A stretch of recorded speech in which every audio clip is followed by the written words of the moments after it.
Good morning friends. मैं शांति स्वरूप आपके अपने यूट्यूब चैनल स्टडी मोशन में आपका स्वागत करता हूं। तो आज हम लोग फिजिक्स का एक महत्वपूर्ण पार्ट रिफ्रैक्शन ऑफ लाइट, प्रकाश के अपवर्तन के बारे में हम लोग स्टडी करेंगे। इससे पहले हम लोग पहले वीडियो में प्रकाश का परावर्तन, रिफ्लेक्शन ऑफ लाइट के बारे में देखा था। उससे रिलेटेड जितना भी टॉपिक्स था सभी के बारे में हम लोगों ने विस्तृत रूप से अध्ययन कर चुका हूँ। उसके बाद उससे रिलेटेड जितना भी न्यूमेरिकल्स प्रॉब्लम था उनको भी देखा हम लोग। अब देखते हैं हम लोग क्या प्रकाश का अपवर्तन क्या होता है। प्रकाश का अपवर्तन ये 10th क्लास का दूसरा चैप्टर है, प्रकाश का अपवर्तन। इसके बारे में हम लोग अब स्टडी करेंगे। तो चलिए शुरू करते हैं। प्रकाश का अपवर्तन। प्रकाश का अपवर्तन क्या, पहले इसको जान लीजिए। प्रकाश का अपवर्तन, अपवर्तन शब्द से ही स्पष्ट है। अपवर्तन, अपवर्तन में माध्यम की आवश्यकता होती है। किस चीज की? माध्यम की। तो अपवर्तन, इसमें दो माध्यम, जैसे एक एयर ले लेते हैं, दूसरा हम ग्लास मीडियम ले लेते हैं। एक एयर मीडियम ले लिए, दूसरा ग्लास मीडियम ले लिए। जब प्रकाश की किरण रेरर मीडियम से डेंसर मीडियम में जाती है, जब प्रकाश की किरण रेरर मीडियम से डेंसर मीडियम में जाती है तो अभिलंब की ओर झुक जाती है। इसी घटना को क्या कहते हैं? प्रकाश का अपवर्तन कहते हैं। इसे ही प्रकाश का अपवर्तन कहते हैं। तो अब देखिए आपका जो डेफिनेशन है, डेफिनेशन क्या कह रहा है? प्रकाश का अपवर्तन, जब प्रकाश की किरणें, जब प्रकाश की किरणें रे ऑफ लाइट एक माध्यम से दूसरे माध्यम में जाती है। एक माध्यम हमारा एयर हो गया, दूसरा माध्यम हमारा कांच हो गया। फिगर में अभी आप लोगों को बताएंगे। पहला माध्यम हमारा एयर हो गया, दूसरा माध्यम हमारा ग्लास हो गया। तो एक माध्यम से दूसरे माध्यम में जाती है तो अपने मूल पाथ से विचलित हो जाती है। तो उसका जो मूल पाथ है, उस मूल पाथ से वो डेविएट हो जाती है। तो विचलन की इसी घटना को क्या कहेंगे? प्रकाश का अपवर्तन कहेंगे, रिफ्लेक्शन ऑफ लाइट कहेंगे। तो रिफ्लेक्शन ऑफ लाइट में मीडियम को समझना होगा आपको। एक होता है डेंसर मीडियम, एक होता है रेरर मीडियम। तो डेंसर मीडियम का उदाहरण आपको ग्लास हो गया, जो काफी डेंस सघन होता है। उसके बाद एक माध्यम होता है हमारा रेरर मीडियम, जिसको कहते हैं विरल माध्यम, जो सघन नहीं मतलब कि कमजोर होता है, जैसे एयर मीडियम हो गया। ये सब हमारा क्या है? रेरर मीडियम है। तो चलिए फिगर में देखते हैं। फिगर में ये ग्लास स्लेब दिखाया गया। क्या दिखाया गया है? ग्लास स्लेब, ग्लास स्लेब दिखाया गया है फिगर में। और ये हमारा क्या है? एम एन नॉर्मल है। एम एन हमारा क्या है? एम एन हमारा नॉर्मल है। उसके बाद ये जो प्रकाश की किरण पी क्यू है, जिसको हम लोग आपतित किरण कहते हैं, पी क्यू रे आई यहाँ पे टकराने के बाद इसका जो ये मूल पाथ है, ये क्या है? इसका मूल पाथ, इसका मूल पाथ हो गया। और इस मूल पाथ से ये नॉर्मल की ओर क्या हो जाती है? झुक जाती है। नॉर्मल की ओर झुक जाती है। इसी घटना को क्या कहेंगे? प्रकाश का अपवर्तन कहेंगे। क्या कहेंगे? प्रकाश का अपवर्तन कहेंगे। अब चलिए देखते हैं प्रकाश के अपवर्तन को। आप लोगों ने समझ लिया होगा कि एक माध्यम से दूसरे माध्यम में जाती है तो प्रकाश की किरण झुक जाती है। तो इसी घटना को क्या कहेंगे? अपने मूल पाथ से विचलित हो जाती है। विचलन की इसी घटना को हम लोग क्या कहेंगे? प्रकाश का अपवर्तन कहेंगे। अब आते हैं स्पीड ऑफ लाइट। आखिर स्पीड ऑफ लाइट, प्रकाश की चाल क्या है? चाल को समझना बहुत जरूरी है। तो प्रकाश की चाल, ये हमारा मीडियम वाला कॉलम हो गया, दूसरा कॉलम हमारा प्रकाश की चाल, स्पीड ऑफ लाइट वाला हो गया। तो निर्वात, निर्वात में प्रकाश का चाल 3 गुना 10⁸ मीटर पर सेकेंड होता है। निर्वात में प्रकाश की चाल 3 गुना 10⁸ मीटर पर सेकेंड होता है। काफी इंपॉर्टेंट है। ये सब क्वेश्चन को डायरेक्ट ऑब्जेक्टिव क्वेश्चन में डाल के पूछा जाता है, 10th एग्जाम हो चाहे 12th एग्जाम हो। तो इन सभी चीजों को याद कीजिए। पानी का जो प्रकाश का चाल है वो कितना हो जाएगा? 2.25 गुना 10⁸ मीटर पर सेकेंड, 2.25 गुना 10⁸ मीटर पर सेकेंड। तारपीन के तेल का जो प्रकाश की चाल है वो हो जाएगा 2.04 गुना 10⁸ मीटर पर सेकेंड, 2.04 गुना 10⁸ मीटर पर सेकेंड। उसके बाद कांच, ग्लास का 2 गुना 10⁸ मीटर पर सेकेंड, जो क्या है? एक सघन माध्यम है। क्या है? डेंसर मीडियम है। तो ये सारा मीडियम हमारा हो गया, ये प्रकाश की चाल हो गई। तो सबसे ज्यादा जो प्रकाश की चाल होती है वो निर्वात माध्यम में, निर्वात माध्यम में सबसे ज्यादा प्रकाश की चाल होती है। कितना होती है? तो 3 गुना 10⁸ मीटर पर सेकेंड। अभी स्पीड ऑफ लाइट आप लोग समझ गए होंगे। अब आते हैं हम लोग कि आखिर आपतित किरण क्या होता है, अपवर्तित किरण क्या होता है, आपतन बिंदु क्या होता है, अभिलंब क्या होता है, आपतन का कोण क्या होता है, अपवर्तन का कोण क्या होता है। तो इस चैप्टर में सबसे ज्यादा जो इम्पोर्टेंट चीज है वो है हमारा माध्यम को समझना।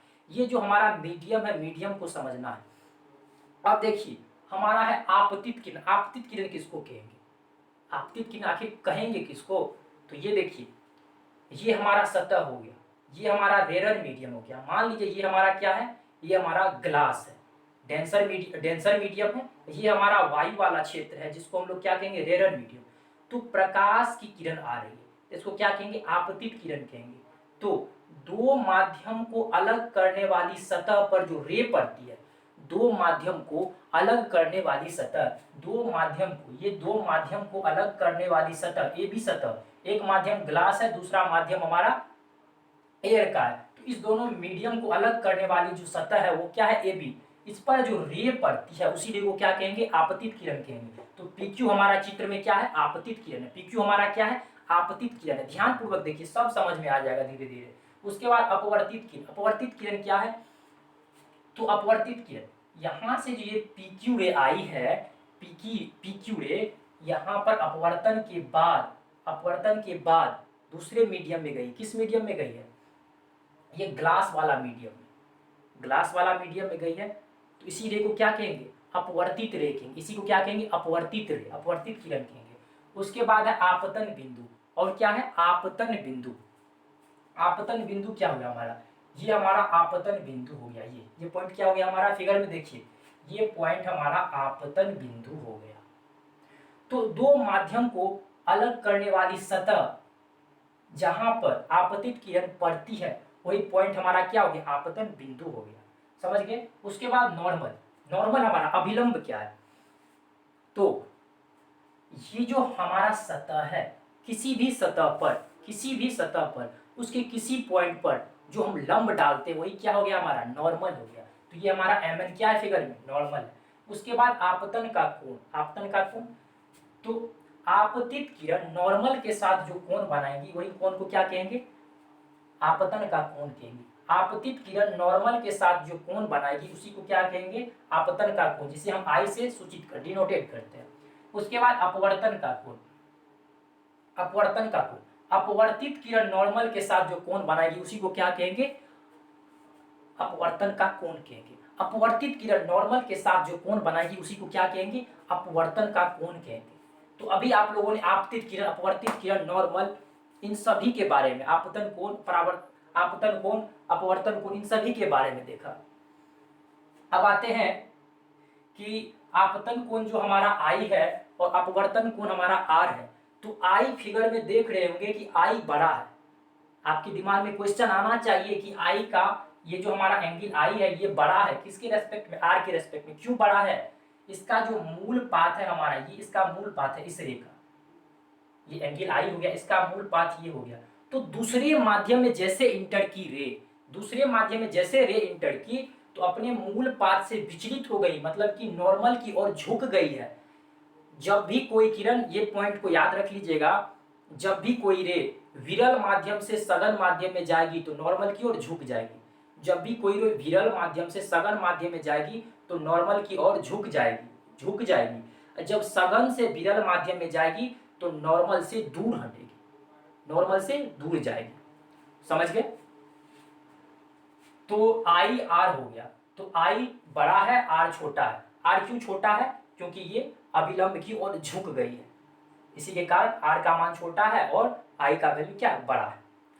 उसके बाद आते हैं लेटरल डिस्प्लेसमेंट। क्या लेटरल डिस्प्लेसमेंट, ऑब्जेक्टिव टाइप्स हो या 2 नंबर्स का क्वेश्चन हो, सभी में पूछा जाता है आखिर पार्श्विक विस्थापन क्या है। तो पार्श्विक विस्थापन को समझते हैं। ये हमारा रे हो गया, ये हमारा ग्लास हो गया, ग्लास स्लैब, इसको कांच सिल्ली कहते हैं, ये ग्लास स्लैब हो गया। ये हमारा प्रकाश की किरण, आपतित किरण हो गई, आपतित किरण, क्यू पॉइंट, आपतन बिंदु हो गया। यहाँ पे पढ़ने के बाद ये मान लीजिए ये नॉर्मल है, अभिलंब की ओर क्या होगी, झुक गई, इसका मूल पाथ है, अभिलंब की ओर झुक गई। फिर यहाँ पे देख, यहाँ पे फिर इसका ये मूल पाथ हो गया, ये इसका नॉर्मल हो गया। फिर यहाँ से क्या होगी, दूर हो गई, दूर गई। 2 कंडीशन हुआ, एक एयर से डेंसर में गया, उसके बाद डेंसर से रेरर मीडियम में गया। ठीक ना, ध्यान दीजिए, एयर से डेंसर में आया, ग्लास में आया, अब ग्लास से एयर में गया तो यहाँ पे दो घटना हुई, ठीक।